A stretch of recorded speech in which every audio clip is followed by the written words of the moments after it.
కొత్తగా ఒక బుక్ రాశానండి. దాని పేరు సెయింట్ ఇన్ ఏ సూట్. లోపల ఎలా ఉండాలి, బయట ఎలా ఉండాలి. ఈ పుస్తకం నేను రతన్ టాటా గారికి డెడికేట్ చేశాను. అంటే లోపల ఒక సెయింట్లా ఉండాలి. సెయింట్ అన్న వ్యక్తి చాలా ప్రశాంతంగా, చాలా హ్యాపీగా, బ్లిస్ఫుల్గా, చాలా హాయిగా, ఏ కోరికలు ఉండవు.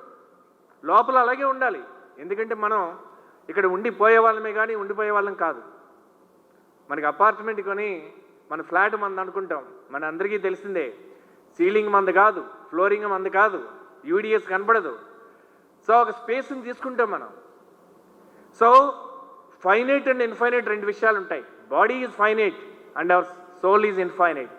ఇన్ఫైనైట్కి ఇన్ఫైనైట్ గోల్స్ ఉండాలి, ఫైనైట్కి ఫైనైట్ గోల్స్ ఉండాలి.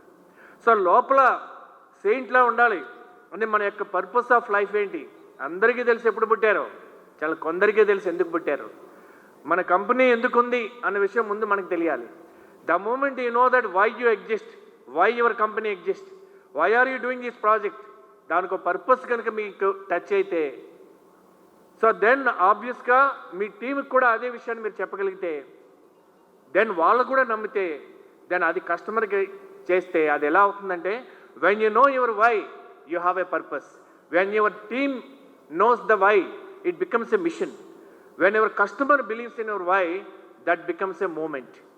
ఎందుకంటే ఏ లీడర్ అన్నా 5 రకాలుగా ఉంటారండి. ఏ ఆర్గనైజేషన్లో అన్నా moment makers, moment takers, moment breakers, moment fakers, moment jokers.